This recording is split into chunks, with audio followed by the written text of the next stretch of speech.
weltare ɓiɓɓe fulɓe andu diine ma fedde heblo sukaɓe afrique takkusan yoni to botto to sori male to lewe to lewe to mbahe to mbahe to mbaña to ferella to hayme data to ñabina to tampi daro to hijaja ko on takkusan juula ha e nder galle mamma ifra ba to gurel cooga ko on takkusan kadi juula ha e nder galle ceerno abou diaba sow to beelila gawdi wuro nayyi ko taari ɗum kala ene jeeya e gardiɗi kabruji men to leydi Mauritanie ma en jaaha to mbotton noon ko ONG o espagnol naɓe biteɗo Arapaz e ballal diaspora leydi wuro ngo wonɓe caggal leydi kañumen tigui mbawi kay sahabade ha wuro ngo heeɓi e oɗo saaha joni projet agricole ko fati e jardin kene qime ha 20 hectares to leydi Sénégal préfet mo Dakar waɗi interdiction muɗum kala ko fati e seppoji yesso ambassade leydi Guinée tawteɗo to Dakar to leydi Mali dadi ɓe faama e gardugol colonel Assimi Koita taw kadi kañum woni cukko hoorejo leydi ndi e oɗo saaha ɓe mbaɗi opération mabɓe ɓe kepti wuuro witego Farabougou wongo hande balɗe 17 e juuɗe pelle ceɓɓitiɗe to leydi Guinée Conakry catala seni ɓe koleri tigui nder leydi he ko 36 région woni hen 37 noon région ɓe keeɓi résultat ji mum ɗina région ngaji kala ko Alpha Condé heeɓi toon polgu to leydi Nigéria ma jaaha to Lagos ne ko seppoji gulli jawjaji ɗe wargoji jokki toon commissariat waɗi tigui kaso mawɗo tawateɗo nder Lagos duppama hen bisimilla mone ketki hotodirte joni jañoɗen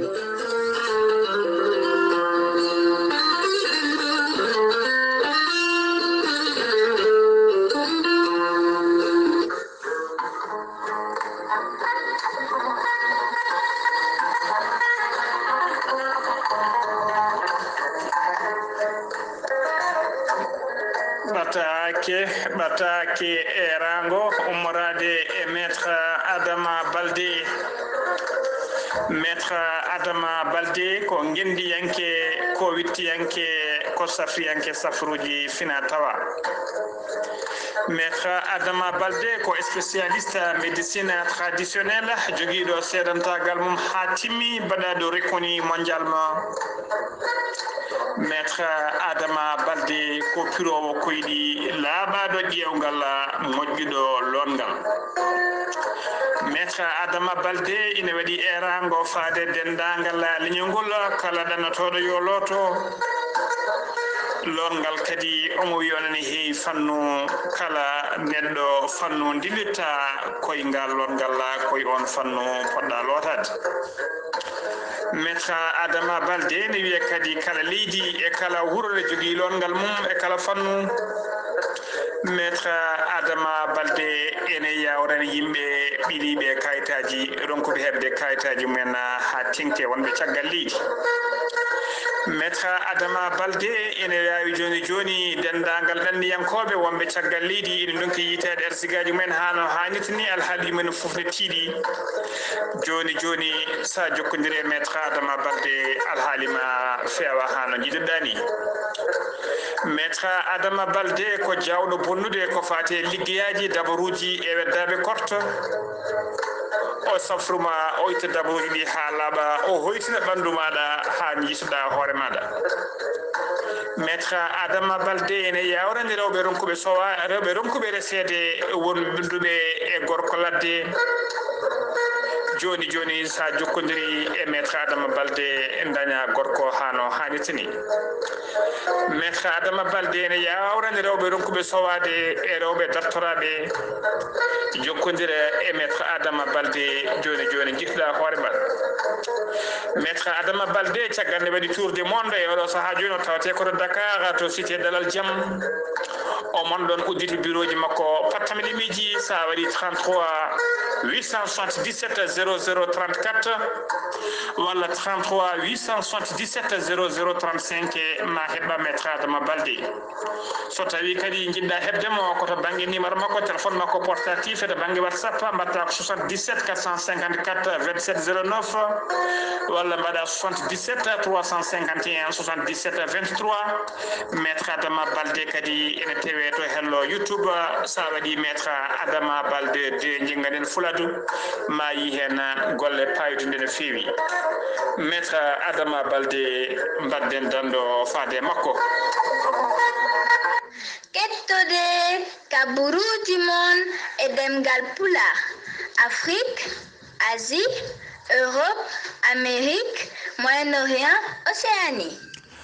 jam nyalle mon musibbe tedduɓe heɗen gone aljuma nogas e tati lewru yarkoma hitande ujunnaji ɗiɗi e nogas kabaruji mon e ɗemgal pulaar e sowto he ko musidɗo mon sehil mon Ghali Abouba to karallagal to ko musidɗo men sehil men miñi men Saydou Abouba hono no mbiruɗen e gardiɗi kabaruji men to leydi Mauritanie puɗɗoɗen Mohamed Cheikh El Ghazouani ko hoorejo leydi ni o bismima hanki o joddima to galle lamogo to woni to palais présidentiel to tawa kadi ko gonɗo bâtonnier woni gardiɗo fedde taw ko fedde avocat ji leydi Mauritanie e yilirde mum kala woni les membres du conseil de l'ordre national des avocats non o joddima e mabɓe nde o ummi toon noon kanko le bâtonnier la mais kanko noon ko gardiɗo le bâtonnier hono kanko bâtonnier noon hono maître Brahim Wule El Betti caggal nde o ummi e audience de o wawi tigui huccodirde jaydiyankoɓe jayde ami o holliriɓe tigui weltare makko mawde no fewi ɓe jetti ɓe jarni hoorejo leydi ndi Mohamed Cheikh El Ghazouani e darde dari oɗo saaha joni gam yidde ƴellidde ko fati e justice e ñawoje leydi ndi hano hannirtini canko ina tawtora noon audience o noon hono Mohamed Mahmoud Wula Cheikh Wula Bouye on ko ministre de la justice wondude Ahmed Wula Ba on ko conseiller à la présidence de la République wondude e maître Mohamed Mahmoud Wula Lemmat on ko chargé de mission à la présidence de la République ha joni ko leydi Mauritanie kedoɗen hono mbiruɗen gardidi kabaruji men to mbotto jeeten to mbotto noon fedde ONG woni tigui fedde nde gona lamankeri ONG mo wona fedde nde wona lamankeri espagnol laaɓe wiyetede Arapaz a fi projet patamele mijo baɗɗo fayida no fewi taw ko projet agricole woni tigui ko fati e ndewa to ndema to ngoɗon wuuro witego mbotto sababu projet noon saabi jokkodiral ngal noon ko fedde witede dental mbotto kañum tigui jokkodiri e on ONG haaɓe mbawi tigui gollade golle payɗinde gonde toon ɓe projet noon hollirama tigui ko guesa taw ko jardin mawde no fewi kene qime ha hectare uji nogas ɓe mbaɗi ɗum noon ɓe pewni ɗum ha fewi ɓe mbaɗi e juuɗe sukaɓe rewɓe tawteɓe juuɓe rewɓe tawteɓe e nder wuuro ngo foof noon ko gam yidde riwtude caɗele riwtude basal e haɓade basal e riwtude basal ha laaɓa e siw riwtude kadi haɓade ko fati e wasam gollade e ustu ɗum hano hannirta ni e nder wuuro ngo hollirama noon on projet mo 20 hectares omo tawi tigui to wonno guesa maaro nokku to ɓe mbiyata ñaaki mbotto aali baydi ko ɗon oɗo saaha joni projet o tawte mbiɗen projet o ko 20 hectares e nder guesa he noon waɗama hen woydu tawa woydu ndu kadi waɗama hen coupan waɗama hen e nder woydu waɗama pompe taw ko pompe solaire taw ko pompe mo nangue dogdata ene wawa siggade ndiyam hano hannirta ni e nder woydu ndu waɗama hen kadi ko wiyete bassin ji woni muuɗuji kewɗi taw ɓe mbawi siggade ndiyam ɓe mbawa wadde tigui mofta ɗum e ɗina bassin ji ɓe mbawa hutorade ɗum hano hannirta ni projet o noon ɓena oɗon ONG noon holliri tigui wonde ɗo so ɓoyata maɓe jaɓan kadi wuuro witego sori male eɓe ɗamini kadi awde toon projet goɗɗo balɗe ni gam yidde waɗide rewɓe tawateɓe nder on diwan expert ONG o noon o taw ko ONG biteɗo Arapaz expert muɗum taw ko espagnol najo tubak espagnol najo o waɗi ɗo tourné makko noon jillu makko fodde balɗe nogas e nder wuuro mbotte ngo saabu kadi e nder mbotto ngo wuuro mbotto sababu o noon sababu ɗum noon foof noon gardodiral mabɓe hakkude kay ko diaspora woni ɗanniyankoɓe mbottanaɓe tawteɓe caggal leydi koɓe mbawno jokkodirde e oɗon société haaɓe mbawi tigui jokkodirde ngal ɗon jokkodiral mbiɗen noon balɗe nogas ko waɗi e nder falde mbotto saabu kay guila ñande nogas jeegom lewru août ko guila nden o arno toon siftinde on noon kanko expert o noon o meeɗino wadde jillu makko kadi to mbotto ɗum wonno ko guila lewru juin hitande 2017 e ngana sanga noon ko balɗe joyyi o wonno toon o arno tigui ko wadde kanko noon o arno toon tan kanko responsable goɗɗo ONG goɗɗo biteɗo Aram Tagza nan ngoni jillu wonno tigui ko jillu protection woni tigui yuritade e bedde ena eɓoje mbotto noon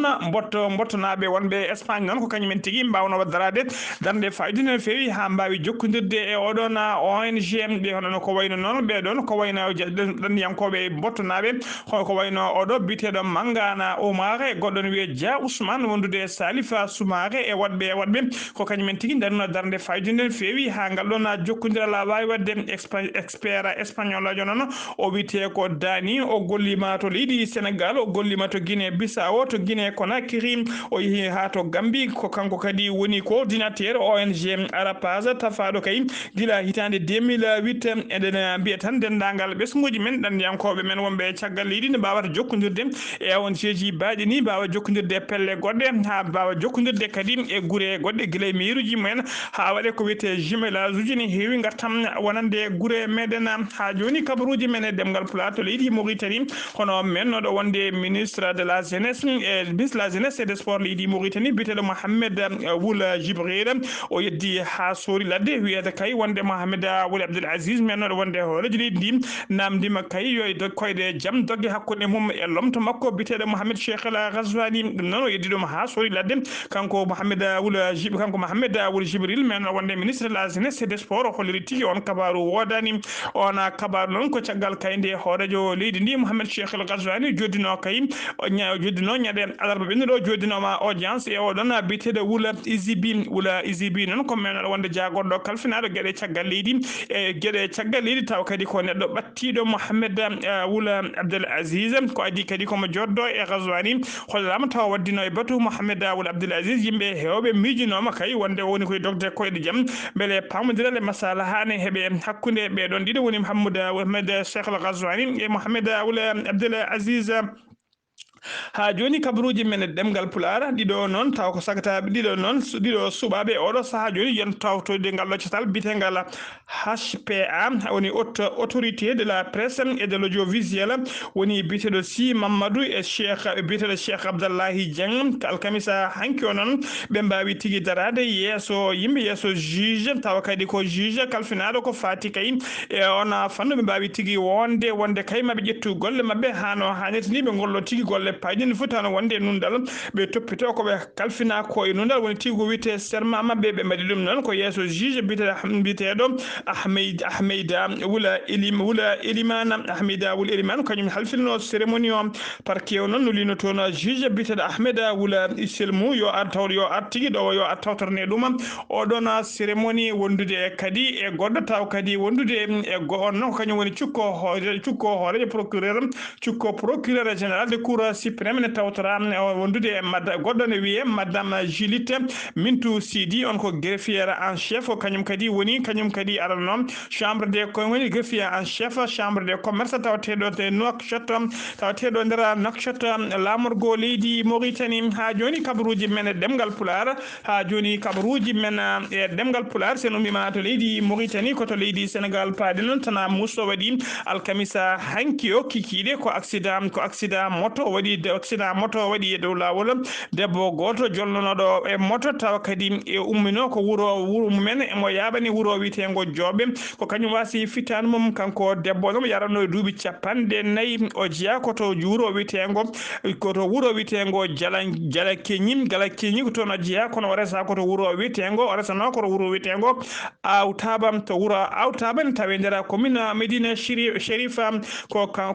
kala makko noon ko kala makko ko muurino kañum tigui wawi fiilade chaîne moto o wawi fiilade e janti pon yalla caggal moto o ɗon tigui kala o ɗeɗɗimo moto jolnunoɗom o noon dongno o moto leelitini ɗum nde tilata ɗum noon taw ko bonanno boni ko ɗon tigui o fadɗi o ronki fofdo yani e saaha o ronda noon omo nawe to cuuɗi cafrid hôpital mo Jooɓe ko hen o wi jooɗoɗen e lawol o wasi fittadu makko eɗen mbiye tan dendagal bandiraɓe guila joom kaalaji ha e joom kaalaji e wutteji mawɗi kala so joomumen jaala e motoji nde mbattata hakkillaji men no fewi nde ndentoto ha joni kabaruji men e ɗemgal Pulaar préfet mo Dakar hono Aliouna Badara Samb o holliri tigui wonde o waɗi interdiction dendagal ko fati e moɓodiri woni tigui seppoji e moɓodiri yeeso ambassade leydi Guinée Conakry tawateɗo to Dakar ɗum noon caggal kay nde mbanno seppo musko no fewi yeeso on ambassade hollirde mette mabɓe kay ko fati résultat ji sumgoji kolliraɗi wonde ko Alpha Condé heedi yeeso waɗino seppoji musi noon ɗina seppoji kadi noon hollama tigi ɓe jiɗino helde ambassadeur wawde nadde ha nder toon saabu kay ɓe jiɗno ko tawde toon ambassadeur o ɓe piɗum ha waɗa sutta ɗum hollirama tigi ko dadiɓe leydi Sénégal ɓe hinde bipa woni tigi brigade d'intervention polyvalente kañumen mbawi tigi arde ha toon mbawi nadde ha nder ambassade to ɓe lufti toon ambassadeur o ɓe mbaɗi ɗum e werlaɓe nayi moftoy ɗum e nokku kay ko ɗon ɓe mbawi dandude ɗum e ko ɗum saabi noon e oɗo saaha joni hono préfet mo Dakar o waɗi tigi yaltini kayide interdiction ko fati kala seppoji yesso oɗon ambassade ha diwa oɗo saaha joni koto Ziguinchor paɗen to Ziguinchor noon say goto ko escroc mawɗo e oɗo saaha kala tawe nder falde Ziguinchor tawa kala nokkuji to ari o heewi arde noon koye service aji laamu e nokkuji to hoppeteje neldete ha to commerçant ji mawɗi o heewi wiide noon so ari ko heewi wiide ko kanko woni gouverneur mo Ziguinchor ko kanko woni gouverneur mo Ziguinchor hollirama tigi nokkuji kewɗi to ari guila to haalisaji neldete ha chef de service aji so heewi tigi namdade koppereje o rokkitta ko inde noon o wiya hoore makko wonde ko kanko woni Guédiam Diouf noon kañum woni gouverneur tigi mo Ziguinchor on noon waɗi communiqué yeddi ɗum ha so ladde hollide noon wadde eran kadi faade dendagal falde Ziguinchor naɓe kala ne ɓe mbattata hakkillaji ɓe mbawa rentade oɗon escroc kadi noɓe mbawata wadde feere fof ha no ɓe tiɓirimo o holliri kadi dendagal ɓe o nokkuji to arno kala ɓe o menno ammirde mo funtumen ñomaɗo en koppereje nde mbawa tigui yaade to commissariat central mo Ziguinchor portoya plainte walla to gendarmerie mbaɗoya plainte contre x beele tigui omo ummane so teɓama o wawa rewnede lawol ha joni ko leydi Sénégal to Dakar to pont Mermoz Sacré-Cœur ko neɗɗo goto woni SDF woni sans domicile fixe yimɓeɓe ngala to mbaali kañum waloɓe beddaji kañum tigui tawa goto mabɓe tawa e lesa oɗon pont biteɗo pont Mermoz Sacré-Cœur kañum tawa e wendoga hande o wasi fittani mum anda ko noon so tawi ko barada walla so tawi ko mayɗo tan hollirama noon ɓe tawi makko tigui gagnande musde no fewi ɓe tawi mo wondi e gagnande hamnide no fewi e oɗo saaha joni noon goski makko o ƴettama nawama gesu makko o ƴettama nawama to morgo hôpital mo Dantec ne waɗe autopsie beelen ande ko yoɓi fittano makko gendarmerie Wakam noon udditti hen losgoji mum jaajji no fewi ha joni ko leydi Sénégal keɗoɗen Abdoulaye Diouf Sarr e gollodiɓe mum ɓe mbaɗinoɓe kewadde kala subaka so huccide ɓesgu leydi ndi andinde ɗumen e oɗo saaha joni to rafi covid 19 yarate nder leydi he ɓe kollodi tigui nder waktuji nogas e nayi ɓennuɗi ujunere temetere capanɗe jeeɗiɗo e jeenayi neɗɗo tumanoɓe ko filaɓe covid 19 kolkisama e nder holkiso he noon hen 17 tawama e jaati ko filaɓe to ɗum ɓetama to banggue pourcentage ene hollira tigui to ɓetama to banggue pourcentage ene hollira tigui wonde nder temedere kala hen 1,23% ko fiɗaɓe e nder ɓen 17 fiɗaɓe hen jeeɗiɗo ko ka contact suivi hen nayi ko ka importé woni ittuɓe ɗum caggal leydi koto aéroport Blaise Diagne ko ɗon ɓe jiita to jiita jeegomo heddiɓe ɓe noon ko ka communautaire woni tigui ƴettuɓe rafi o tawa ganda to ƴetti ɗum ɓe kolliri noon e nder ɓe cellano capanɗe joyo e jeegomo kefti cellal mumen ha no hannirta ni paati galleji mumen nayi no tampino fewi ma mbalite to banggue fofango hay goto noon togui hanki faade oɗo saaha joni ala mo rafi o yoɓi fittane mum e nder leydi Sénégal ɓe kolliri noon togui ko rafi o naati leydi ɗi woni togui 2 mars faade oɗo saaha joni dendagal winditiɓe doggol coronavirus nder leydi Sénégal ɓe jaare 1,9 e joyo neɗɗo e nder mabɓe ɗon hen 1,9 kefti cellal mumen hano hannirta ni patino galleji mumen 120 kawrino e ladial e oɗo saaha joni ko 120 neɗɗo keddi e juuɗe safroɓe ha joni ko leydi Sénégal to Diourbel noon ko to Diourbel noon hollirama tigui ko mbabba tugal woni porko ko kañum tigui ngati toon suka goto o ngati suka noon ngatande musa no fewi on suka e oɗo saaha joni ene tawi tigui to hôpital kanko cukalel nguel noon mbabba tugal ngal ngatimo koto nder legal bitegal kera bay lay e nder Diourbel ko ɓoyani ko kadi holliroroma tigui wonde bamɗi tugui kewɗi natino ha to bamule wuro ngo ha to bamule no guuro witego to bamule to wiide legal bitegal kera gumakam to Diourbel de mbawino tigui astade agne kewɗe woni janare kewɗe no fewi ɗe mbawino astade ɗum ɓe mbawi ubbidde toon maɓe hewɓe no fewi holliroma e gansaga noon hono préfet mo diwan waɗino kayite hokkude kay hollirde tigui wonde o ɗatti yidde bamɗi tugui ene nguubo e wuuro hen kono noon hollirama tigui ɗum haɗani e oɗo saaha joni kala to jeeɗa e nder wuuro ngo kala ko bamɗi tugui e nguuboto hen ha joni ko leydi Sénégal keɗoɗen e dow lawol ummade Touba faade Dara ko accident Abdallah Mousso waɗi toon alkamisa hanki o ko oto goto mo hinde 7 place o kañum tigui rewi dow moto Jakarta ko ɗon e ɗon joom moto Jakarta wasi fittade mum 7 place o noon ummino ko Dara ina yaɓani Touba o feri noon ko joom Jakarta umminoɗo Touba enen ragani raniru accident o noon waɗi ko tonno wuuro witego Sagata Jolof joom moto o noon mbiɗen ko ɗon e ɗon wasi fittade muɗum o yaranno ko duuɓi 32 joom moto o noon so ɗon nannoɗo oto e oɗo saaha joni tawi juuɗe gendarmeɓe e mbadi losgoji ha joni kabaruji men e ɗemgal Pular sen umima to leydi sen umima kabaruji men e ɗemgal Pular sen umima to leydi Sénégal ko to leydi Mali paɗen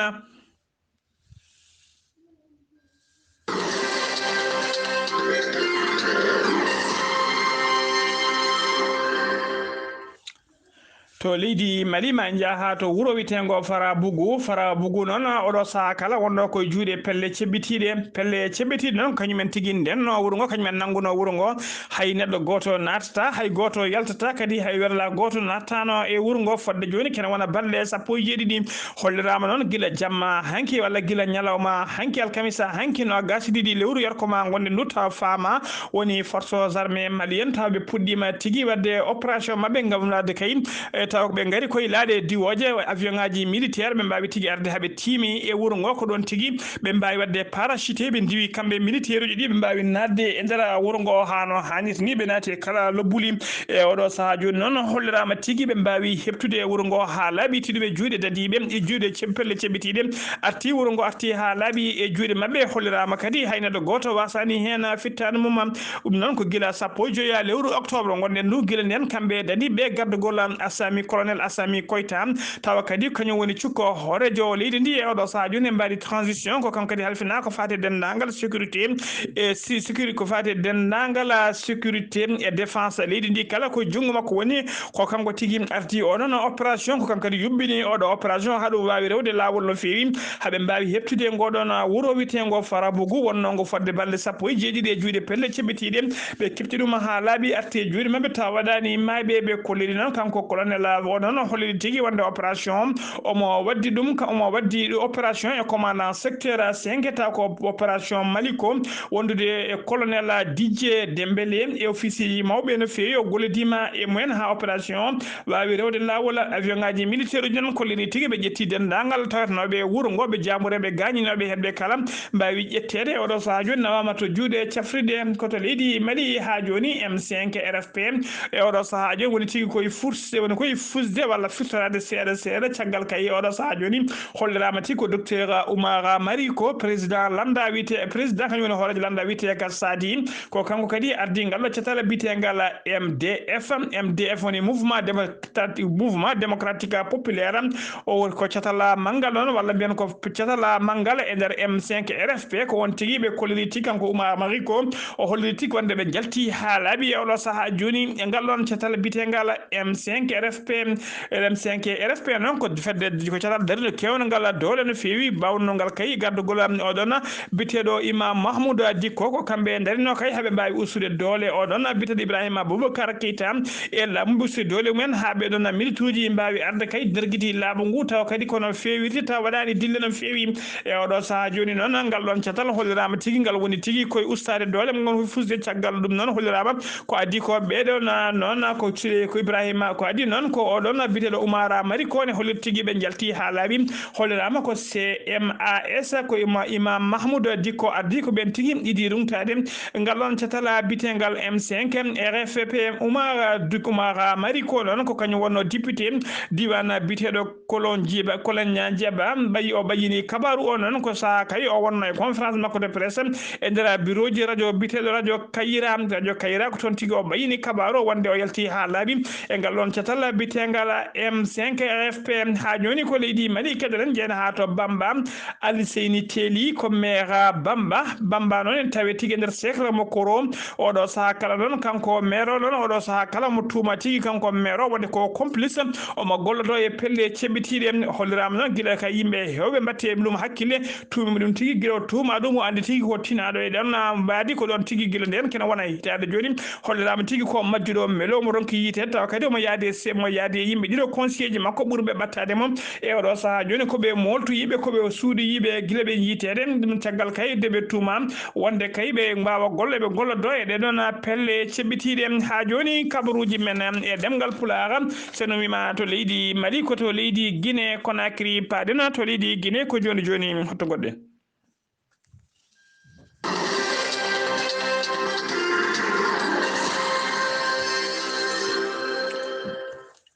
to leydi Guinée Conakry hollirama tigi yimɓe ɗiɗo tawa kadi ko jeeyaɓe cetala bitengala seni tigi woni commission nationale électoral indépendant ko cetala halfinaɓe ko fate subgoji ɗiɗo noon taw ko mawɓe no fewi e jaggue cetal ngal ñalawma hanki o hollirama tigi ɓe mbaɗi démissionné ɓe goppi golle mabɓe ha laaɓi saaha kay laamu ngu wonno hollirde résultat ji ɗina résultat ji noon caggal nde ɓe teski kay dendagal résultat ji kollira dokkirteɗi ɗi kola wona résultat ji dewɗi lawol kamɓe noon ko ɗon ɓe donki wawde munji ɓe mbawi démissionde ha laaɓi e ngal ɗon catala ko jamma alkamisa hanki noon no gasi ɗiɗi yarkoma ɓe mbaɗi déclaration mabɓe wonde kay ɓe jelti ha laaɓi ɓe démissionni kay e jeeyede catala seni catala seni ngal hen goto ko debbo o wiyete ko Elena Silla goɗɗo o ko gorko biyeteɗo Diogo Baldé ko ɓeɗo ɗiɗo mbaɗi démissionné Elena Silla o noon ko kañuma wonno directrice département démembrement kono honno goɗɗo o noon biyeteɗo Diogo Baldé ko kañum wonno directeur adjoint département opération seni ɓe kolli tigui ɓe démissionni ha laaɓi seni noon fuɗɗima yaltinde résultat ji ko fate sumgoji caggal kay ɓe kolori leydi Guinée Conakry waɗi ko 38 région e nder 37 région ɓe keeɓi résultat ji mumen ɓe jaltini e nder ɗin 37 résultat e région kala seni holliri wonde ko Alpha Condé ko kañum heeɓi hen polgu to pucci dogata saabu kay ɓe kolliri Alpha Condé ko fuɗɗi yaltede ko heeɓi million ngaji ɗiɗi e feccere neɗɗo taw ko wotamɓe ɗum woni 2,5 millions de voix kanko heedi noon o heeɓi fadde laabi tati kanko ardi oɗon biteɗo Seydou Dalein Diallo saabu ɓe kolleri Seydou Dalein Diallo heeɓi ko 1,300,000 voix ko ɗum tigui woni ko wotana e nder leydi he ɓe kolleri oɗo ñalawma hande noon heddi koɓe keɓani nder leydi he ko région goto woni région Mamou ɓe keɓani kadi résultat région Mamou noon hollirama woni toon foof so foori ko 1,4 ujunere kartal ko ɗum woni toon wondude kadi e résultat ji leydi Gambie ɓesgu mbaɗi naɓe o mbiyata Gambie e résultat ji RD Congo woni république démocratique du Congo ko ɗin woni koɓe keɓani sani noon holliri hay sinno ɗiɗon résultat ɗiɗon nokkuji tati ɗiɓe cuwa hebde résultat ji mumen hay sinno ko Seydou Dalein Diallo heeɓi toon hayso Alpha Condé heɓani toon haydara ɓe kolliri tigui wonde Seydou Dalein Diallo wawata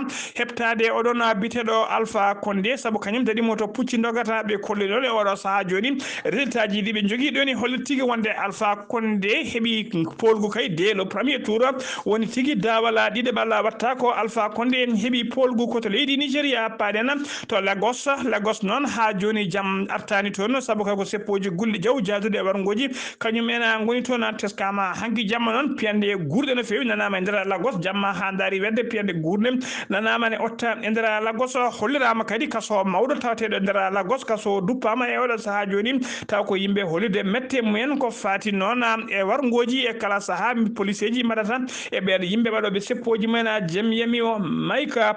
Pompeo noon ko chef diplomatique leydi Amérique o holliri mette makko no fewi e dadiɓe leydi e laamu leydi Nigéria e ɗiɗon wargoji saabu kay ñalawma sakke ɗo e nder seppoji he fodde sappo e ɗiɗo neɗɗo suka fittano mum ittama taw ko fellaɓe kure gonga taw kadi ko police yooɓi pittali mabɓe koto leydi Ghana cakkitorɗen to funnague leydi Ghana noon ko église goto taw kadi ko huɓere togodirde woni 3e étage ko kañum tigui jowtino toon e yimɓe taw ko e nder église woni tigui yimɓe diine Issa yankoɓe e ñalawma hande o ɓen ubbitoɓe kaaƴe ene asto ɗoɗe ɓe kolliri tigui ɓe jiiti goskiji tatoy ñalawma hande o ɓen goskiji tati noon ene holliri tigui oɗo saaha joni bilan sakket moɓe keeɓi ko fati e ɓen wasɓe pittali men e nder ndeɗon huɓere taw ko église janɗo e oɗo saaha joni mayɓe ɓe foof ene jara total mayɓe ɓe jara e oɗo saaha joni e no gasi go neɗɗo basɗo hen fittali mum musidɓe tedduɓe gasi ha laaɓi ɗum ɗo wonno komin tonga noon kabaruji men e ɗemgal Pulaar ɗo e haalirde ko musidɗo moon sehil moon Haali Abouba to karallagal ko musidɗo men sehil men miñi men Saydou Abouba ketkimal aki jaam yo jaam Allah jogomi jogo on.